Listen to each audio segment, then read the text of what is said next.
Passenger से, अपने प्रधान से, अपने सभासद से, अपने नेता से, अपने सभी लोगों से पूछने का काम करिए। एक सवाल है, आप कहते हो साहब कोरोना की वजह से गाड़ियां बंद हैं, आपने सारा ट्रांसपोर्ट सेक्टर खोल दिया।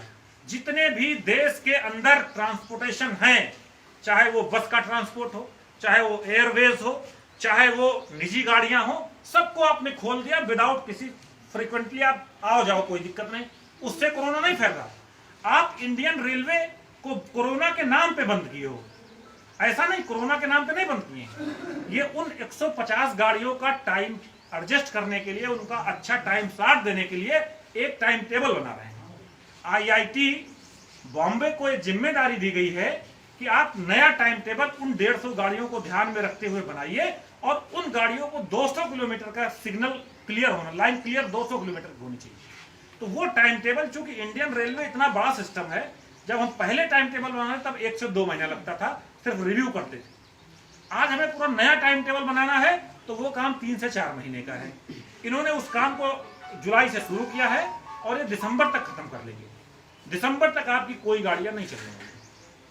आप इस बात को समझिएगा, कोरोना की वजह से नहीं, कोरोना की वजह से तो मीडिया और टीवी में बताया जा रहा, लेकिन अंदर खानों में वो 150 गाड़ियां कैसे सक्सेस हों, कैसे उनको ज्यादा पैसेंजर मिले, कैसे प्राइवेट लोग फायदे में जाएं, उसका प्लान चल रहा है। हम लोग बेवकूफ नहीं है, हम रेलवे बोर्ड की हर एक चाल को जानते हैं। हम लोगों ने, हमारे महामंत्री जी ने आप सबके साथ मिलकर के निर्णय लेने का काम किया कि पूरे देश में 7,500 रेलवे स्टेशन, कितने हैं? 7,500 रेलवे स्टेशन है और हर स्टेशन पे AIRF और NRMU है। कोई ऐसा स्टेशन नहीं है जहां पे AIRF या उससे एफिलिएट्स यूनियन का प्रतिनिधि ना हो, कैडर ना हो और उसके साथ काम करने वाले हमारे रेल के साथी ना। ठीक है, हो सकता है कि हम 12,26,000 रेल कर्मचारी इस लड़ाई के लिए बहुत छोटे हैं, हमारी कोई हैसियत ना हो, लेकिन कोई बात नहीं, हम उन लोगों को भी अपने साथ जोड़ने का काम करेंगे जो अप्रत्यक्ष रूप से रेलवे के सिस्टम में जुड़े थे।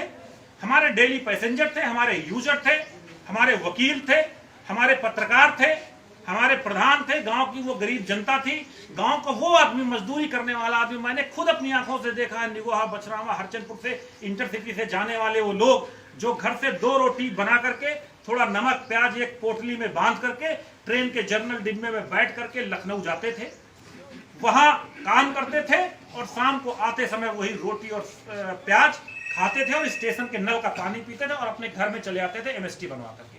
हम उन लोगों को भी इस लड़ाई में शामिल करने का काम करेंगे और वो बहुत बड़ा तबका है, सरकार की चूल्हे हिल जाएंगी, लेकिन उसके लिए हमें अगुवाई करना पड़ेगा, हमें आगे आना पड़ेगा, हमको लोगों को लीड करना पड़ेगा, हमें लोगों को बताना पड़ेगा कि ये पूरे देश के साथ कुचक्र हो रहा है, ये सिर्फ आपके साथ नहीं हो रहा, यह उन सभी देशवासियों के साथ हो रहा है जो इस विधा में जुड़े हुए।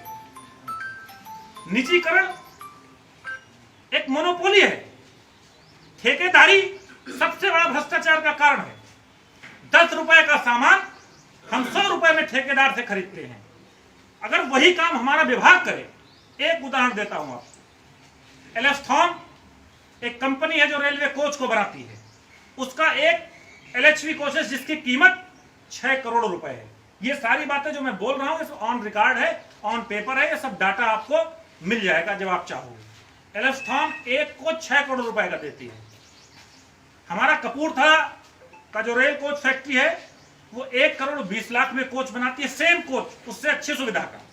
हमारी जो MCF है, मॉडर्न रेल कोच फैक्ट्री है, LHP का वही कोच जो 6 करोड़ का एलेस्थॉन बेचती है, उसको हम 90 लाख में बनाते हैं। बात समझिए आप हमारी, हम 90 लाख में अच्छा कोच बना के दे रहे हैं, पर हमारा प्रोडक्शन कम कर दिया गया।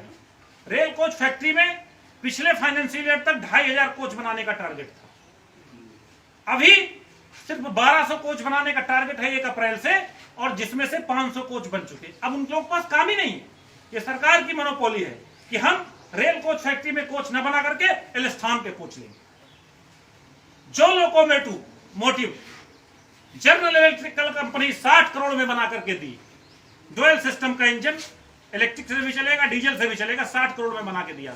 हमारे चितरंजन के साथियों ने, चितरंजन लोकोमोटिव के साथियों ने उसी कोच को मात्र 6 करोड़ 40 लाख में बना के देने का काम किया। हम क्या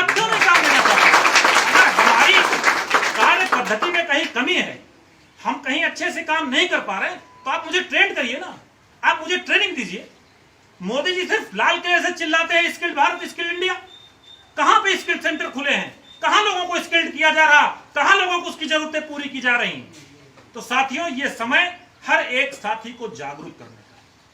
हमने कहा, महामंत्री जी ने कहा कि 7,500 स्टेशनों पे, हर स्टेशन पे ऑल इंडिया रेलवे फेडरेशन एक कमेटी का गठन करेगी, रेल बचाओ देश बचाओ, सेफ रेल सेफ नेशन, एक कमेटी बनेगी।